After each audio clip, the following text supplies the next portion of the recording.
Good morning, students. This is the exercise of lesson number 6, Birbal's never-ending tale. Now, listen the story. This is the first part of the story. Once a poor laborer was returning from his work. एक समय की बात है, एक गरीब मजदूर अपने काम से वापस अपने घर जा रहा था. On the way, he bought some vegetables, potatoes, onions and chilies for the evening meal. और रास्ते में उसने शाम के भोजन के लिए कुछ सब्जियां खरीदी, पोटैटोस, अनियंस और chillies. Then he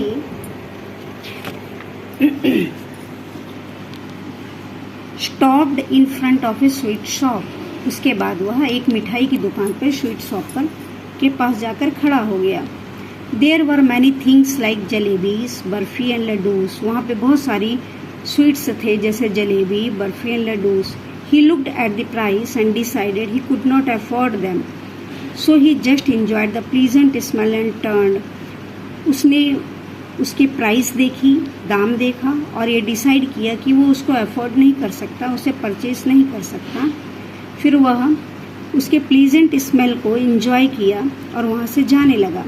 The shopkeeper said very loudly, "Stop! You have to make the payment." Shopkeeper ने जोर से कहा, रुको, तुम्हें पेमेंट देना पड़ेगा. The man asked, "For what?" Man ने पूछा, किस लिए? The shopkeeper said, "For sweets." Shopkeeper ने कहा, स्वीट्स के लिए. What sweets? I did not buy anything, said the man. उसने कहा, कैसी स्वीट्स? मैंने तो कुछ खरीदा नहीं. But you enjoyed the smell of the sweets. लेकिन तुमने स्वीट्स के स्मेल को इंजॉय किया, खुशबू को इंजॉय किया. It is as good as eating. यह खाने से ज़्यादा अच्छा है. Replied the shopkeeper. शॉपकीपर ने जवाब दिया. The poor man was very puzzled. वह गरीब आदमी बहुत ही हैरान हो गया. A man was standing by. एक आदमी उसके बगल में खड़ा था. He whispered something in his ear. वह उसके कान में कुछ भुनभुनाया. He looked relieved now. अभी उसे कुछ राहत मिली.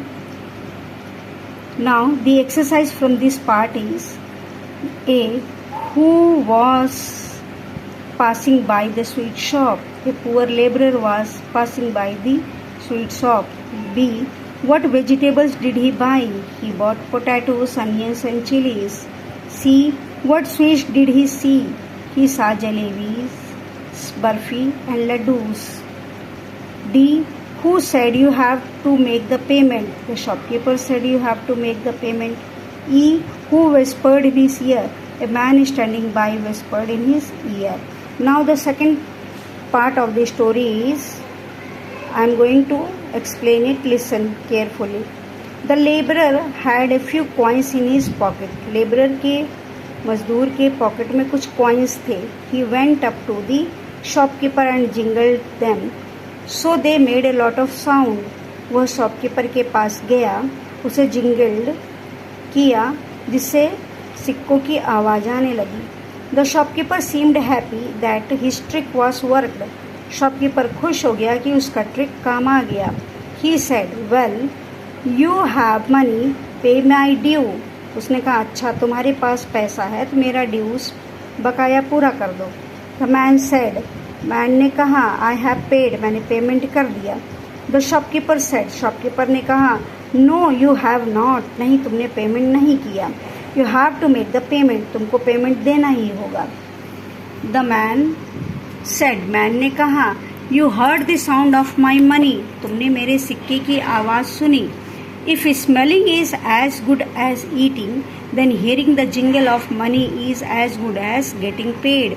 यदि स्मेल करना खाने से ज़्यादा अच्छा होता है तो मनी का जिंगल आवाज़ सुनना पेमेंट करने से ज़्यादा अच्छा होता है. He looked back and smiled at the person standing by as if thanking him. वह पीछे घूमा और उस व्यक्ति को देखकर मुस्कुराने लगा जैसे कि उसे धन्यवाद दे रहा हो. The witty shopkeeper could not say anything.